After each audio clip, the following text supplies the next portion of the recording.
Salut à tous, j'espère que vous allez bien, que vous passez comme d'habitude une très belle journée, nuit, soirée, quel que soit le moment auquel vous regardez cette vidéo et bien sûr de très belles lectures. Pour ma part, je suis comme toujours bien évidemment très heureuse de vous retrouver aujourd'hui sur la chaîne Booktube pour une nouvelle vidéo. J'ai terminé 3 lectures, donc je vous retrouve pour faire le point un petit peu sur tout ça dans un update lecture. Au programme, il y a un petit peu de tout puisqu'on va commencer avec une romance, du voyage en Italie. Ensuite, on va avoir du grand large, du grand frais et un petit air de conte initiatique. Et on va finir avec mon nouveau grand amour qui est la littérature de terroir. Mais je vous en dis pas plus, on commence sans plus tarder pour éviter que cette vidéo ne soit trop longue avec le premier livre dont je voudrais vous parler. Il s'agit de Love and Gelato de Jenna Evan Welch que j'ai lu en VO mais c'est paru en français aux éditions Bayard en juin 2018, donc c'est une parution quand même assez récente. C'est un livre que j'ai juste adoré, mais avant de vous en dire un petit peu plus sur ce que j'en ai pensé, le pourquoi du comment ça m'a plu, et ben comme d'habitude, je vais tout de suite vous lire la 4e de couverture. Lina, 17 ans, dont la mère vient de mourir, part en Italie pour faire la connaissance de son père. Mais pourquoi ne lui a-t-elle jamais parlé de lui ? À peine arrivée, Lina n'a qu'une envie, rentrer le plus vite possible aux États-Unis. Puis elle rencontre Ren, un garçon de son âge qui lui sert de guide, et elle se laisse peu à peu séduire par ce pays. Lina entreprend alors de lire le journal que sa mère tenait à l'époque où elle vivait à Florence, et s'aperçoit que sa vie renfermait bien des secrets. En suivant ses traces, elle découvre une vérité bouleversante. Avant toute chose, je tiens à préciser que ce livre est genre le livre parfait pour l'été. Vraiment, à lire en été, c'était le top du top. C'est un livre qui m'a fait voyager et en le terminant, j'avais qu'une envie, c'était de me prendre un billet d'avion et de partir à Florence. Il y a de très très belles descriptions, j'ai appris beaucoup de choses sur cette ville. On voit que l'autrice a fait beaucoup de recherches, c'est super intéressant, autant sur l'histoire de Florence, son évolution, certains grands monuments de Florence, comment ils sont arrivés là, leur passé, leur histoire, mais aussi sur l'art, j'ai appris beaucoup de choses, ça j'ai beaucoup apprécié. Les personnages sont recherchés aussi, notamment le personnage de Lina qui est quand même notre personnage principal que j'ai trouvé très attachante. L'autrice a réussi à me faire transmettre ses émotions, c'est un personnage qui m'a vraiment beaucoup touchée, elle va découvrir des choses vraiment pas évidentes du tout. Mais à côté de ça, elle va aussi faire de très très belles rencontres et j'ai passé un très bon moment aux côtés de ce personnage, mais aussi aux côtés de tous les autres personnages, des personnages plus secondaires peut-être, qui sont tous très bien travaillés, qui sont tous très très attachants. Voilà, j'ai adoré cette histoire, j'ai adoré cette immersion toscane à Florence le temps de quelques pages. C'était juste topissime, c'est un vrai page turner. En plus de ça, à partir du moment où Lina va découvrir le journal de sa mère, on commence à avoir un petit peu de suspense, ça en est encore plus addictif parce qu'on a envie de savoir la suite, on a envie de découvrir le fin mot de cette histoire et l'autrice a su me surprendre en introduisant un personnage qui est juste ignoble au possible, vraiment ce personnage m'a fait sortir de mes gonds, il m'a énervé comme pas possible. Je vous en dis pas plus bien évidemment pour ne pas vous spoiler, mais si vous avez lu ce livre, je pense que vous voyez très bien de qui je veux parler. Mais là encore une fois, l'autrice a su me faire ressentir les émotions, c'est pas seulement la joie, la peine, à certains moments c'était aussi la colère. Quand on lit la 4e de couverture, on peut penser que ce livre c'est une romance, c'est l'histoire de Lina qui va rencontrer Ren en Italie. C'est vrai qu'il y a une romance dans ce livre, mais pour moi c'est pas la chose la plus importante et c'est même pas la romance la plus importante de l'histoire. Pour moi, la vraie romance de l'histoire, c'est celle de sa mère. C'est une histoire juste tellement belle qui m'a fait ressentir des petits papillons dans le ventre.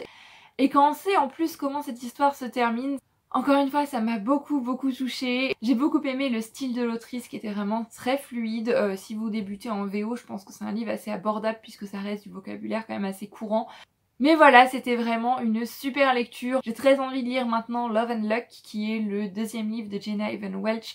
Et dans ce livre-ci, on va avoir pour personnage principal la meilleure amie de Lina qui est aux États-Unis et qui va aller pour un mariage, il me semble, quelque chose comme ça, en Irlande. Et peut-être qu'on va retrouver certains des personnages de Love and Gelato. Je l'espère fortement, c'est un livre qui me fait très envie. Donc j'espère le lire un jour et j'espère que je serai autant charmée que par Love and Gelato qui est presque un coup de cœur. J'ai continué à voyager mais d'une manière un petit peu différente avec le livre que j'ai lu ensuite qui là m'a apporté une vague de grand large puisqu'il s'agit du livre La Principessa et le Capitaine de Anne-Laure Bondou paru aux éditions Hachette dont je vais tout de suite sans plus tarder vous lire la 4e de couverture.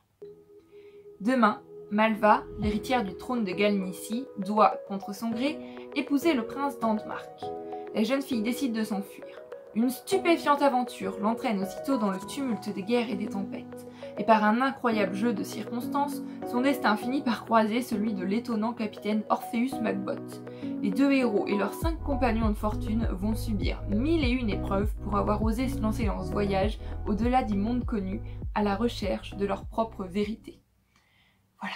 Rien que cette 4e de couverture, on retrouve déjà le style d'Anne-Laure Bondou, ce style que j'avais beaucoup aimé avec Tant que nous sommes vivants, qui avait un petit peu un air de conte initiatique et j'ai retrouvé ça ici avec grand plaisir. La Princietta et le Capitaine, je n'en avais entendu que de très bons avis et je pense que je vais me joindre à ces très bons avis parce que j'ai passé un super moment de lecture. Pour revenir rapidement sur la plume de l'autrice, Anne-Laure Bondou, c'est de la poésie, c'est du voyage, c'est beau. Même si je pense que si j'avais lu La Princietta et le Capitaine à l'âge de 9-10 ans, j'aurais pu faire quelques cauchemars parce qu'il y a quand même quelques descriptions qui sont assez atroces, assez dures à lire, mais dans l'ensemble c'est un très beau livre. Encore une fois, on va trouver des personnages qui vont se retrouver dans une quête initiatique, qui vont devoir vivre plein d'épreuves pour finalement se retrouver eux-mêmes. Et le tout mêlé à une grosse bonne dose d'aventure, une grosse dose d'air frais de grand large, c'est juste top. On est embarqué, on voyage avec Malva, on voyage avec Orpheus, dans ce monde qui à plusieurs reprises navigue quand même entre le rêve et le cauchemar, on sait pas trop, mais on est embarqué, c'est génial, les pages se tournent toutes seules et en même temps on n'a pas trop envie de quitter les personnages, on n'a pas envie de terminer le livre.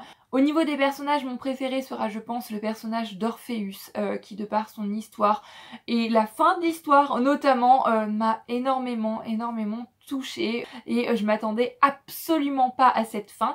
D'ailleurs il y a une nouvelle édition qui est parue, il me semble que Anne-Laure Bondou propose une fin alternative. Je suis pas fan du concept de fin alternative. Pour moi la fin c'est celle qu'elle avait écrite au début et c'est donc celle-ci. C'est une fin qui m'a surprise, à laquelle je ne m'attendais absolument pas comme je vous l'ai déjà dit. Mais waouh, tout simplement, c'était du Anne-Laure Bondou, c'était grandiose, c'était génial, c'était poétique, c'était un voyage, c'était plein de belles leçons aussi. Pour en revenir au personnage rapidement, le personnage de Malva, je l'ai un petit peu moins apprécié. Il y a plusieurs moments où j'ai accroché pas trop avec elle, notamment du début jusque presque au dernier tiers du livre, mais elle va beaucoup évoluer, elle va beaucoup changer, ça j'ai apprécié. Mais par moments j'ai trouvé qu'elle était quand même assez égoïste, ça m'a un petit peu dérangée. Mais il y avait Orpheus, et Orpheus je l'adore tout simplement. Et comme je le disais, derrière ce côté aventure, il y a beaucoup de lourds sujets qui vont être abordés, notamment le deuil, mais d'une manière juste tellement belle. Ça m'a pris en plein cœur. On va aussi parler des regrets, on va aussi parler du pardon, bien évidemment de l'amitié et de l'amour, et tous ces sujets sont superbement bien traités, avec beaucoup de poésie encore une fois. Donc une chose est sûre, je lirai d'autres livres d'Anne-Laure Bondou avec grand plaisir. Et on passe maintenant au dernier livre dont je voudrais vous parler dans cette vidéo aujourd'hui. Il s'agit de La Ronde des Saisons de Josette Boudou, paru aux éditions de Boré. Alors je ne connaissais pas du tout cette autrice, je ne connaissais pas du tout cette maison d'édition, mais comme je vous l'ai dit, la littérature de terroir, c'est un genre dont je suis petit à petit en train de tomber amoureuse, donc j'ai fait quelques petites recherches. Les éditions de Boré semblent être une maison d'édition qui sont quand même assez spécialisées dans le genre là, en tous les cas ils en proposent beaucoup et tous les synopsis me tentent énormément. Donc quand je suis allée à la médiathèque, j'ai cherché édition de Boré, le premier qui m'est tombé sous la main c'était celui-ci. Je me suis dit il faudra bien commencer par un livre un jour, pourquoi pas celui-ci plus qu'un autre, et je l'ai bien fait parce que encore une fois on est passé à ça du coup de cœur, mais je vous en reparle plus tard, je vous lis tout de suite la 4e. Tout oppose Fabien, orphelin recueilli à la ferme de son oncle, et Astrid, impétueuse demoiselle de la bourgeoisie. Pourtant, lorsqu'il la rencontre à l'hôtel des Thermes, le jeune homme tombe fou amoureux de la jolie curiste, place promise à un autre. Fabien, qui rêve de devenir professeur, se jette alors à corps perdu dans les études, aidé par son ami le docteur Marchidial, jusqu'à ce que la Grande Guerre le rattrape. Vous vous doutez bien là, on proposait du roman de terroir, on mentionnait une Grande Guerre, devenir professeur, ça pouvait que me faire envie, ça pouvait que me tenter, donc je me suis lancée dedans sans en savoir plus que ça. Et je vais pas le cacher, j'ai pas été emballée dès le début, j'ai trouvé le début assez lent, assez contemplatif. On a de très belles descriptions du Mont d'Or, on va parler de la Bourboule aussi, ça m'a donné envie d'y aller.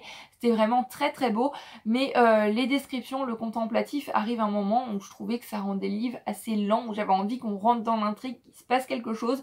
Je trouvais que c'était un petit peu mou et je me suis dit mais si c'est comme ça tout du long, l'histoire en elle-même elle avance pas, même si j'aime bien ces descriptions, bah j'ai envie d'un petit peu plus. Et là la deuxième partie arrive et c'était juste waouh, j'ai complètement accroché, j'ai adoré.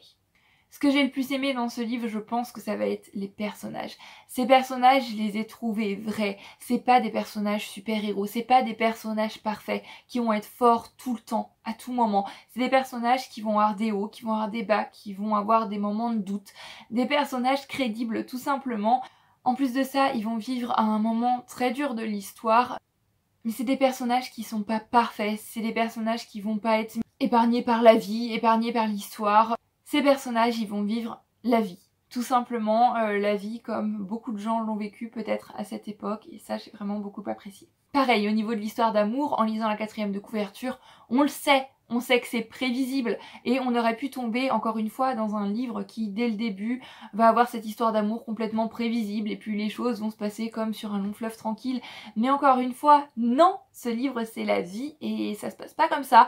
C'est une histoire d'amour qui va être compliquée, ça va être semé d'embûches et ça la rend encore plus forte, encore plus belle et la fin m'a beaucoup touchée.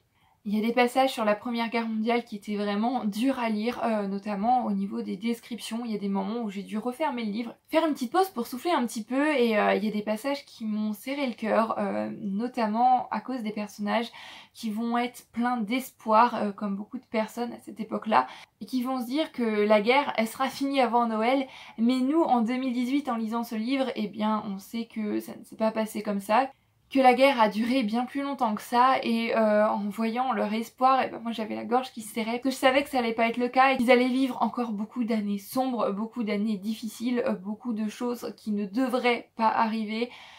Et voilà, ça m'a pris au cœur tout simplement. Le livre se passe dans les années 1910, on a beaucoup de personnages féminins et ces personnages féminins, je les ai toutes trouvés admirables. C'est des femmes qui ne veulent plus de leur condition simplement de femmes, épouses ou mères de famille, qui veulent plus que ça, dans la société. Je les ai adorées. Comme je le disais, c'est pas un coup de cœur, mais on est passé à ça du coup de cœur, notamment parce que j'ai trouvé le début de l'histoire assez lent, assez contemplatif, et qu'il a fallu attendre la deuxième partie du livre pour que là, je sois vraiment dedans, que je tourne les pages sans m'arrêter, et même si j'ai fini ce livre avec les larmes aux yeux, il y a en plus de ça 2-3 petites choses que j'ai trouvées assez prévisibles, que j'avais devinées. Mais malgré tout, c'était une très belle découverte, autant pour l'autrice que pour la maison d'édition, donc je pense lire d'autres livres de Josette Boudou, mais surtout d'autres livres des éditions de Boré, et surveiller leur parution, puisqu'au niveau littérature de terroir, ça m'a l'air pas mal, donc affaire à suivre. Voilà, c'en est tout, j'en ai terminé pour cette update lecture, j'espère qu'il aura pas été trop long. Comme d'habitude, si vous avez lu ou envie de lire l'un des livres que je vous ai présenté aujourd'hui, n'hésitez pas à venir en discuter en commentaire, j'aime toujours venir discuter avec vous par ici. En attendant la prochaine vidéo, je vous fais comme d'habitude à tous plein de bisous. Je vous souhaite bien sûr encore une fois une très belle journée, nuit, soirée, quel que soit le moment auquel vous regardez cette vidéo, et bien sûr de très belles lectures. Pour ma part, je vous dis à bientôt sur la chaîne Booktube pour une nouvelle vidéo. Prenez grand soin de vous. Bye bye!